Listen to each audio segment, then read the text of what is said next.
সরকারি আইনকে উপেক্ষা করেই গোপনে নাবালিকা মেয়ের বিয়ে দেওয়ার অভিযোগ তুলে মেয়ের বাড়ির সামনে ধর্ণা অবস্থানে বসল গোলার কন্যাশ্রী ক্লাবের সদস্যরা। ঘটনাটি ঘটেছে পশ্চিম মেদিনীপুর জেলার কেশপুর ব্লকের অন্তর্গত 4 নম্বর গোলার গ্রাম পঞ্চায়েতের দাদপুর গ্রামে। কন্যাশ্রী ক্লাবের সদস্যদের অভিযোগ, গোলার হাইস্কুলের নবম শ্রেণীর ছাত্রী কোয়েল দোলই 16 বছরের। ইচ্ছের বিরুদ্ধে তার বাবা মা গোপনে অন্যত্র বিয়ে দিয়ে দিচ্ছে, যা আইনত অপরাধ। শনিবার বিয়ের খবর পাওয়ার পর কোয়েল দোলইয়ের বাড়িতে হাজির হয় গোলার হাইস্কুলের কন্যাশ্রী ক্লাবের সদস্যরা। তবে কোয়েলের বিয়ের কথা তার পরিবার অস্বীকার করায় বাড়ির সামনে ধর্ণা অবস্থানে বসে পড়ে কন্যাশ্রী ক্লাবের সদস্যরা। তাদের দাবি, কোয়েলকে তাদের কাছে হাজির করতে হবে এবং পুনরায় তাকে স্কুলে পাঠানোর লিখিত প্রতিশ্রুতি দিতে হবে পরিবারকে। তা না হলে তারা ধর্ণা অবস্থান চালিয়ে যাবে।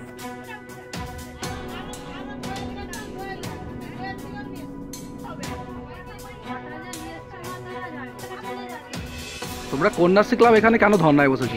এখানে কারণ আমরা গোলার সুশলা বিদ্যাপীঠের কন্যাশ্রী ক্লাব কোয়েল দোলই নামক একটি আমাদের বান্ধবীর আমরা শুনতে পেয়েছি তার বিয়ে হয়ে গেছে, কিন্তু তা বাড়ির লোক কিছুতেই মানছে না ওই কথাটা, আর আমাদেরকে একইভাব মানে হুমকি দিয়ে যাচ্ছে। কিন্তু আমরা কোয়েল দোলকে যতক্ষণ না পাই ততক্ষণ এখান থেকে যাবো না।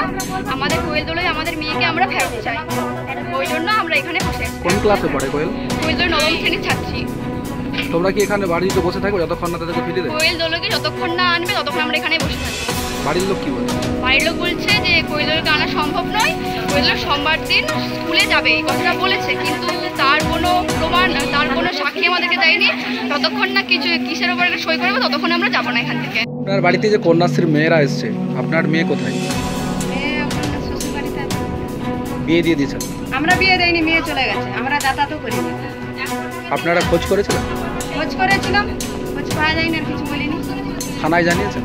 না, থানায় জানাই। বাবা থাকেনি, থানায় কি করে মেয়ে মানুষ বাবাটা? মানে আপনার মেয়ে বাড়ির থেকে চলে গেছে, আপনি কোথাও জানাননি? না, বাড়িতে সব বুঝেছিল। তাহলে বিয়ে হয়েছে বলে জানলেন কি করে? এবার পাশে বলছে